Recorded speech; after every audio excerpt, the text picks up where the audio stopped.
नमस्कार मित्रांनो, मी गौरव Jaiswal ambition career academy संचालक तुमचं आजच्या व्हिडिओमध्ये सहर्ष असं स्वागत करतो। विद्यार्थी मित्रांनो, वन विभागाची ॲड लवकरच येणार आहे। त्यासाठी आपण तुमच्यासाठी खूप महत्त्वपूर्ण लेक्चर सिरीज घेऊन आलेलो आहोत। बघा, वनरक्षक आणि वनसेवक या पदाच्या तयारीसाठी तुम्हाला मराठी व्याकरणावर कशा पद्धतीचे प्रश्न विचारतात ते प्रश्नसंच आपण इथे घेऊन आलेलो आहोत। आजचा आपला पहिलाच दिवस असेल। जर तुम्हाला पैकीच्या पैकी गुण मिळवायचे असतील तर हा व्हिडिओ तुम्हाला संपूर्ण बघायचा आहे आणि व्हिडिओ आवडल्यास आपल्या मित्रपरिवाराला शेअर करायचा आहे। आणि तुम्ही जर चॅनलवर नवीन आला असाल चॅनलला सबस्क्राईब करून ठेवा, कारण आपण आजपासून कोणती ट्रिक पाहणार आहोत। तर मराठीमध्ये कशा पद्धतीचे प्रश्न विचारतात वन विभागामध्ये, तर ते प्रश्न तुम्हाला आले पाहिजे, कारण हे स्कोरिंग सब्जेक्ट आहे आणि स्कोर जर चांगला झाला तर तुम्हाला रिझल्ट मिळू शकतो। पहिलाच प्रश्न तुमच्या स्क्रीनवर आहे। अमर्याद या शब्दाचा योग्य विरुद्धार्थी शब्द कोणता? अशा पद्धतीचा प्रश्न आपल्याला विचारलेला आहे। सोपे प्रश्न राहतात, परंतु कुठं गोंधळात टाकणारे प्रश्न तुम्हाला राहतील, म्हणून संपूर्ण व्हिडिओ तुम्हाला बघायचा आहे। पहिलाच प्रश्न जे सोपा टाकलेला आहे आपण, तर अमर्याद या शब्दाचा विरुद्धार्थी शब्द कोणता? तर मर्यादित। ऑप्शन क्रमांक बी हे आपल्या प्रश्नाचं उत्तर आहे। अशा पद्धतीने पहिल्याच प्रश्नाला आपण सोडवलेला आहे। दुसरा प्रश्न तुमच्या स्क्रीनवर आहे, बघा काय म्हटलेला आहे दुसरा प्रश्न। सोपे प्रश्न पहिले टाकलेले आहे, कारण बऱ्याचशे विद्यार्थी नवीन राहतात, त्यांना समजत नाही, मग तो व्हिडिओ पाहून सोडून देतो, म्हणून आपण बेसिक पासून संपूर्ण हार्ड लेवल पर्यंत सर्व प्रश्न पाहणार आहोत। बघा काय म्हटलेला, खालीलपैकी संयुक्त स्वर कोणता आहे? संयुक्त स्वर म्हणजे काय? तर हे समजून घ्या की दोन स्वर एकत्र येतात। कसे येतात? एकत्र येतात, त्याला संयुक्त स्वर असे म्हणतो। ओके, तर अ प्लस उ, ओके, अ प्लस उ हे काय तयार होते? तर ओ तयार होते। हे जे आहे संयुक्त स्वर आहे। ऑप्शन क्रमांक सी हे आपल्या प्रश्नाचं उत्तर आहे। समोरच्या प्रश्नाकडे आपण जाऊया आता। प्रश्न क्रमांक तिसरा पण तुमच्यासाठी सोपा आहे सध्या। बघा, विद्वान या शब्दाचे स्त्रीलिंगी रूप कोणते? जर तुमचा अभ्यास नसेल तर तुम्ही 100% इथं प्रश्नाचं उत्तर चुकून टाकता। मग या प्रश्नाचं उत्तर आहे विदुषी। ओके, विदुषी। विदुषी कसा लिहित असतो आपण? बघा, विदुषी हे ऑप्शन क्रमांक सी आणि बी हे इथं दोन दिलेले आहेत। कोणत्याही प्रश्नाचं उत्तर निवडलं तुम्ही एकसारखेच आहेत शब्द तरी तुम्हाला 2 मार्क मिळतात, कारण कधी कधी असेही प्रश्न टाकतात तुम्हाला कन्फ्यूज करण्यासाठी। ओके, तर या प्रश्नाचं उत्तर तुम्हाला योग्य पद्धतीने निवडायचं आहे। समोरचा प्रश्न बघूया। बघा काय म्हटलेला आहे चौथ्या क्रमांकाचा प्रश्न, संधी करा। संधीवरही प्रश्न विचारलेला आहे। कवीश्वर, कवी प्लस ईश्वर म्हणजे कवीश्वर कसा लिहिणार? या संधीची म्हणजे हे बघा, 2 शब्द आहेत, 2 शब्दाला जवळ आपण एकत्र आणतो, त्याला आपण संधी म्हणत असतो। आणि संधी करत असताना बघा एक शब्द तयार होतो। आता कवी या पद्धतीने आपण दीर्घ घेणार आणि ईश्वर, कवीश्वर। ओके, कवीश्वर या शब्दाला आपल्याला जोडवायचं आहे। कवीश्वर या शब्दाला जोडवायचं आहे, तर कसं जोडणार? कवी श्वर या पद्धतीने आपण जोडणार आहोत। ऑप्शन क्रमांक बी हे आपल्या प्रश्नाचं उत्तर आहे, कवीश्वर। इथं बी डी आपल्याला ऑप्शन दिलेला आहे, सारखेच ऑप्शन आहे। इथं बघा केअरफुली, कवीश्वर कसा तयार होईल? कवीश्वर कसा तयार होईल हे राहणार नाही। बघा हे ऑप्शन तुम्हाला दिलेलं आहे, परंतु हे ऑप्शन मध्ये राहणार नाही। एक तर आपलं बी आन्सर राहील, नाही तर डी आन्सर राहील। असे प्रश्न जे आहेत तुम्हाला कन्फ्यूज करण्यासाठी विचारतात, म्हणून तुम्हाला कन्फ्यूज व्हायचं नाही आहे। जर निगेटिव्ह मार्किंग असेल तर तुम्हाला दोन्ही प्रश्नाचं उत्तर काही दिलं तरी उत्तर मार्क मिळतात, कारण आयोग म्हणते कधी कधी ऑप्शन आपण 2 जरी दिले तरी त्या दोन्ही प्रश्नाला निवडणाऱ्या प्रश्नांची उत्तर तुम्हाला भेटत असतील। ओके, घोडा या शब्दाचे अनेक वचन काय होईल? घोडा या शब्दाचे अनेक वचन काय होणार आहे? तर एकदम सोपा प्रश्न आहे, घोडे होतात अनेक वचन, एकपेक्षा अधिक। समोरचा प्रश्न बघा काय म्हटलेला आहे 6व्या क्रमांकाचा, तो मुलगा हुशार आहे। या वाक्यातील हुशार काय आहे? आता सिंपल गोष्ट आहे, तो मुलगा कसा आहे? एखाद्या व्यक्तीचा गुण, दोष किंवा मग त्याचा चव, आकार अशा काही घटकाबद्दल सांगत असेल, माहिती देत असेल, त्याला आपण काय म्हणत असतो? विशेषण। तर हा काय? हुशार काय? विशेषण आहे। विशेषण कोणता विशेषण आहे? जर डीप मध्ये विचारलं तर गुण विशेषण आहे। मग या प्रश्नाचं उत्तर ऑप्शन क्रमांक सी। ओके, अशा पद्धतीने आपण सोडवू शकतो। जर तो बद्दल सांगितलं तर हे सर्वनाम आहे। काय आहे? सर्वनाम। ओके, जर तुम्हाला मुलगा विचारलं तर हे सामान्य नाम आहे, सामान्य नाम। आणि जर याच्याबद्दल विचारलं तर हे काय? विशेषण झालं। आणि आहे काय झालं? तर क्रियापद झालं। क्रियापद, क्रियापद म्हणजे जो शब्द वाक्याचा अर्थ पूर्ण करतो त्याला आपण क्रियापद म्हणत असतो. समोरचा प्रश्न कडा आता आपण जाऊया. समोरचा प्रश्न 7व्या क्रमांकाचा काय म्हटलेला आहे, चाचीचे हे प्रत्यय कोणत्या विभक्तीत आहे. चाचीचे बघा, चाचीचे हे जे आहेत हे षष्टीमध्ये येतात. षष्टी म्हणजे एखाद्या गोष्टीमध्ये अधिकार दाखवणे, षष्टीमध्ये येतात. ओके, अधिकार मालकी हक्क आपण त्याला दाखवत असतो. चाचीचे त्याचा मुलगा, त्या मुलावर हक्क कोणाचा आहे, त्याचा मुलगा असा शब्द दिला मी. तर हे चाचीचे जे आहे तो पासून त्याचा आपण करू शकतो आहे की नाही, तुमचा, त्यांचा, अशा पद्धतीने आपण चाचीचे लावू शकतो. आणि हे जे आहे चा हा प्रत्यय दुसऱ्यावर मालकी अधिकार दाखवतो म्हणून षष्टी येते, हे लक्षात ठेवायचं. षष्टी. ओके, या प्रश्नाचं उत्तर आहे षष्टी. आता सलाते, सलानाते, सलाते आणि सलानाते हे जे आहेत चतुर्थीमध्ये बी येतात आणि द्वितीयामध्ये बी येतात. परंतु याला ओळखण्याची ट्रिक जी आहे ती आपल्या दुसऱ्या यूट्यूब चॅनलवर आहे, कारण आपण तिथं मराठी डिटेलमध्ये शिकवलेलं आहे. तर तुम्ही त्याही चॅनलला भेट द्या. डिटेलमध्ये मराठी तिथं क्वेश्चन बी राहतात, डेली जीकेचे क्वेश्चन राहतात, इंग्रजीचे क्वेश्चन राहतात, त्यानंतर गणिताचे प्रश्न राहतात, बुद्धिमत्तेचे प्रश्न राहतात. त्याच्यावर आपण नेहमी रेग्युलर व्हिडिओ अपलोड करत असतो. तर तेही चॅनलला तुम्ही भेट द्यायची आहे. ओके, बघा सप्तमीमध्ये काय काय येईल, त ई आ येते, त ई आणि आ येत असते, लक्षात ठेवायचं. त ई आ हे सप्तमीचा असते. ओके, चला समोरचा प्रश्न बघा काय म्हटलेला आहे. 8वा प्रश्न, शेतकरी शेती नांगरतो. आता नांगरणारा कोण आहे, शेतकरी. शेतकरी. आता हे आपल्याला काय विचारलेलं आहे तर वाक्यातील प्रयोग ओळखा अशा पद्धतीचा प्रश्न आहे. मग कोणता प्रयोग आहे, नवीन कर्मणी आहे किंवा मग कर्मणी प्रयोग आहे, भावे प्रयोग आहे किंवा कर्तरी प्रयोग आहे. ज्या वेळेस यामध्ये आपल्याला काय गोष्टी माहीत असणं आवश्यक आहे. करता. करता कसा आहे तर कोण नांगरा लागला शेती, कोणने प्रश्न विचारला, कोणने आपण प्रश्न विचारला तर काय भेटते आपल्याला, शेतकरी. शेतकरी. शेतकरी काय आहे तर शेतकरी आहे कर्ता. वाक्यातील कर्ता आपण बदलला, कर्त्याचे लिंग वचन विभक्ती मुळे जर क्रियापदात बदल होत असेल तर ते कर्तरी प्रयोग राहते. शेतकरी शेत नांगरतो. जर मी म्हटलं राम शेत नांगरतो अशा पद्धतीनं राणी शेत नांगरते अशा पद्धतीनं ते चेंज होते. बघा, शेतकरी शेत नांगरतो.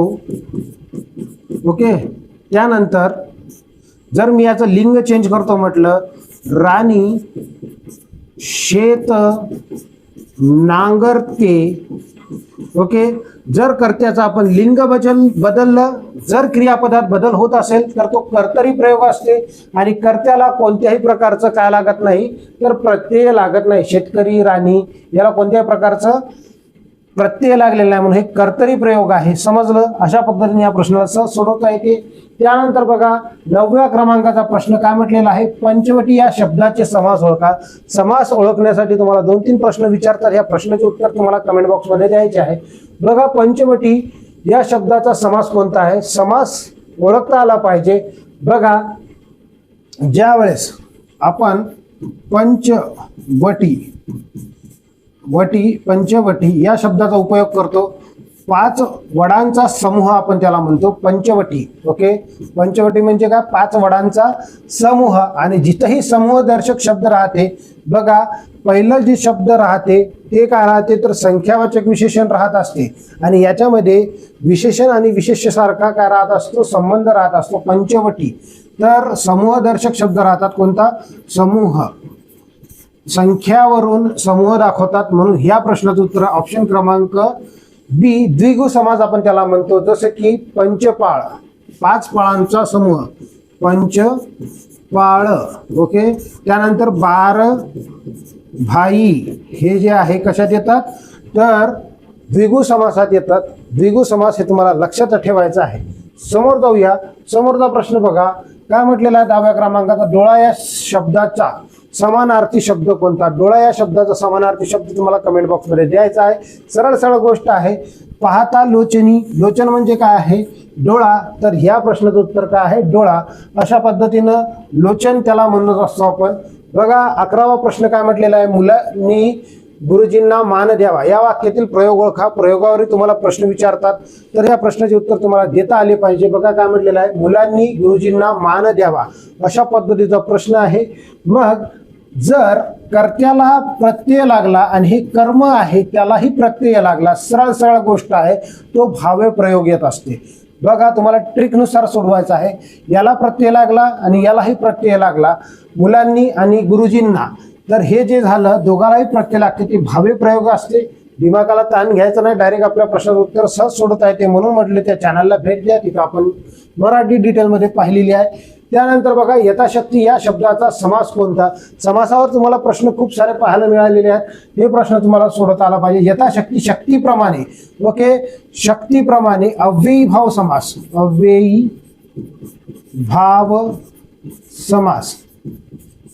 ज्या समासातील पहिले पद महत्वाचे असून, ओके, ज्या समासातील पहिले पद महत्वाचे असून ते काय राहते, बहुधा, ओके, ते राहतात काय, अव्यय राहतात. तर याला काय म्हणतो आपण, अव्ययी भाव समास असं म्हणतो.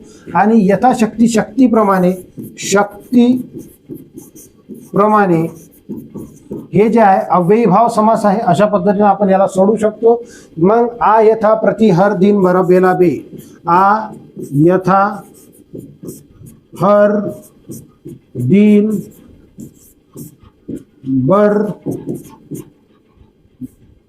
बर बेला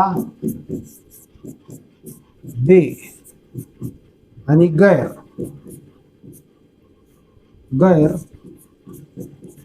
हे जे शब्द लागतात त्याला काय म्हणतो आपण, यथाशक्ती. हे याला उपसर्ग म्हणत असतो. उपसर्ग लागतात तर ते काय राहतात, तर ते राहतात अव्ययी भाव समास. कोणते राहतात, अव्ययी भाव समास.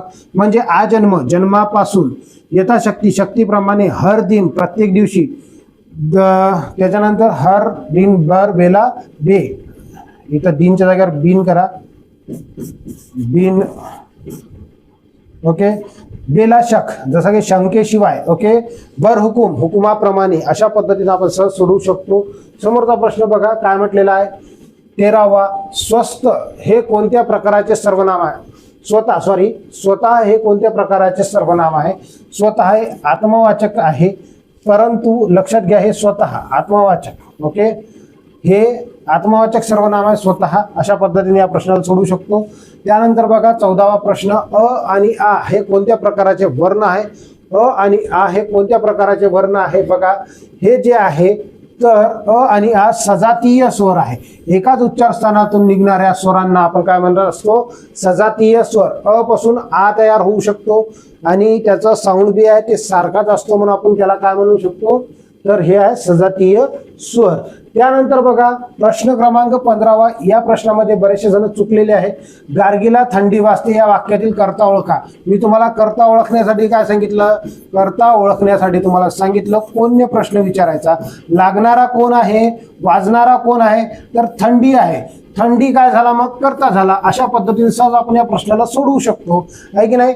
जर तुम्हाला ह्या ट्रिक्स आवडत असतील विद्यार्थी मित्रांनो, तर तुम्ही चॅनलला लाईक करून शेअर करा आणि आपल्या मित्रपरिवाराला शेअर करत हे जे व्हिडिओ तुम्ही पाहायला लागले त्याला लाईक करून घ्या, ओके. बघा 16वा प्रश्न काय म्हटलेला आहे, पांढरा या शब्दाचे भाववाचक नाम कोणते. तर यामध्ये भाववाचक नाम म्हणजे काय, तर जे डोळ्यानं आपण पाहू शकत नाही, स्पर्श करू शकत नाही, केवळ आणि केवळ इमॅजिनेशन करत असतो, त्याला काय म्हणतो आपण, भाववाचक नाम. आणि त्यामध्ये पण, त्व, य, पण, त्व आणि य हे काय लागतात, तर प्रत्यय लागतात. प्रत्यय हे शब्दाच्या शेवटी लागत असतात, ओके. त्यानंतर पना आणि वा हे जे आहे पुल्लिंगी शब्द आहे आणि पना जर तुम्हाला शेवटी दिसलं, हे पांढरेपणा, ओके, हे पांढरेपणा काय झालं, भाववाचक नाम झालं. पांढरा हे विशेषण आहे आणि त्याला आपण प्रत्यय लावलं तर हे काय बनलं, भाववाचक नाम बनलं. भाववाचक नाम कसं बनलं, तर हे जे आहे विशेषण आणि विशेषणाला आपण प्रत्यय लावलं तर ते भाववाचक नाम बनत असते. अशा पद्धतीने सहज सोडू शकतो. त्यानंतर बघा हा प्रश्न खूप परीक्षेमध्ये आलेला आहे. रामाकडून रावण मारला गेला याचा प्रयोग ओळखायचा आहे आपल्याला. तर बघा कडून, ओके, एखादी गोष्ट कडून अशा पद्धतीचा जर शब्द तुम्हाला लागला तर सिंपल गोष्ट आहे, तो नवीन कर्मणी प्रयोग असते. अशा पद्धतीने तुम्ही लक्षात ठेवायचं आहे. शिक्षकाकडून विद्यार्थ्यांना शिक्षा झाली किंवा मग पुस्तकं दिले, शिक्षकांकडून पुस्तकं वाटल्या गेले, अशा पद्धतीचे जे शब्द राहतात याला आपण पॅसिव्ह वॉइस म्हणतो इंग्रजीमध्ये. याचं उत्तर जे राहील ते काय राहील, तर त्याला आपण म्हणतो कर्मणी प्रयोग. सहज ओळखायचं कडून या शब्दावरून. त्यानंतर बघा, ही जी आहे ही म्हण आहे, खाई त्याला खवखवे. या म्हणीचा अर्थ काय, म्हणजेच या म्हणीचा अर्थ काय, जर जो कोणी एखादा वाईट काम करत असते त्याच्या मनात धास्ती राहते, हे लक्षात ठेवा. म्हणजे या प्रश्नाचं उत्तर ऑप्शन क्रमांक ए. समोर जाऊया. समोरचा प्रश्न बघा काय म्हटलेला आहे, आमचे वडील म्हणजे जमदग्नी. या वाक्यातील जमदग्नी काय आहे. जमदग्नी बघा, या वडिलाची तुलना जमदग्नी सोबत होत आहे. ज्या वेळेस एका नामाची तुलना दुसऱ्या नामासोबत होत असेल, म्हणजे विशेष नाम जरी असलं तर ते भाववाचक नाम बनते. हे जे आहे सामान्य नाम बनते. हे जे आहे कोणतं नाम आहे, जमदग्नी हा विशेष नाम आहे. आणि आमच्या वडिलाची तुलना जमदग्नी सोबत केली म्हणजेच काय, तो अतिशय रागीट माणूस अशा पद्धतीनं होते. तर हे जे नाम बनलं हे सामान्य नाम बनत असते. अशा पद्धतीने या प्रश्नाचं उत्तर आहे ऑप्शन क्रमांक बी. सहज आपण या प्रश्नाला सोडवू शकतो. त्यानंतर बघा 20व्या क्रमांकाचा प्रश्न, अनुज या शब्दाचा विरुद्धार्थी शब्द कोणता. अनुज म्हणजेच बघा मागून जन्मलेला. याचा अर्थ काय होईल, तर याचा विरुद्धार्थी शब्द पुढून जन्मलेला. अग्रज त्याला आपण म्हणतो, अगोदर जन्मलेला अग्रज. ओके, समोरचा प्रश्न बघा 21व्या क्रमांकाचा शुद्ध शब्द ओळखा. कुटुंब. आता यामध्ये कुटुंब हा शब्द आपल्याला शुद्ध आहे कोणता आहे चेक करायचा आहे. तर विद्यार्थी मित्रांनो, आपण कुटुंब लिहित असताना कसं लिहिणार, कुटुंब. ऑप्शन क्रमांक ए हे आपल्या प्रश्नाचं उत्तर आहे. इथं हे जे आहे वेगवेगळ्या पद्धतीने दिले, हे दोन शब्द एकसारखे दिलेले आहे, परंतु इथं गोंधळ नाही होऊ द्यायचा तुम्हाला. ऑप्शन क्रमांक ए हे आपल्या प्रश्नाचं उत्तर आहे. त्यानंतर 22वा प्रश्न बघा काय म्हटलेला आहे, दिगंबर या शब्दाचा संधी विग्रह करा. संधी विग्रह तुम्हाला करता आला पाहिजे. मग बरेचशा जणांनी या प्रश्नाचं उत्तर दिग अधिक अंबर केलेलं आहे, परंतु हे प्रश्नाचं उत्तर नाही आहे विद्यार्थी मित्रांनो. दिक अधिक अंबर अशा पद्धतीनं दिगंबर नाव तयार होते, दिगंबर. ओके, तर दिक आणि अंबर हे जे आहे ऑप्शन क्रमांक डी आपल्या प्रश्नाचं उत्तर असेल. अशा पद्धतीने आपण याही प्रश्नाला चेक केलेला आहे. समोरचा प्रश्न 23व्या क्रमांकाचा, पाय या शब्दाचे सामान्य रूप काय होईल. सामान्य रूप म्हणजे काय, तर प्रत्यय लागण्यापूर्वी झालेला बदल त्याला आपण सामान्य नाम म्हणत असतो. बघा मूळ शब्द आहे पाय. ओके, हा झाला काय मूळ शब्द. शब्द आहे पाय. आता मी याला जर म्हटलं पाया, पाया हा झाला सामान्य रूप. सामान्य रूप. ओके, आणि जर मी याला प्रत्यय लावतो म्हटलं प्रत्यय युक्त शब्द, प्रत्ययुक्त शब्द, तर काय होईल बघा, पायाला. पायाला ला हा प्रत्यय लावला आपण, हा ला प्रत्यय आहे.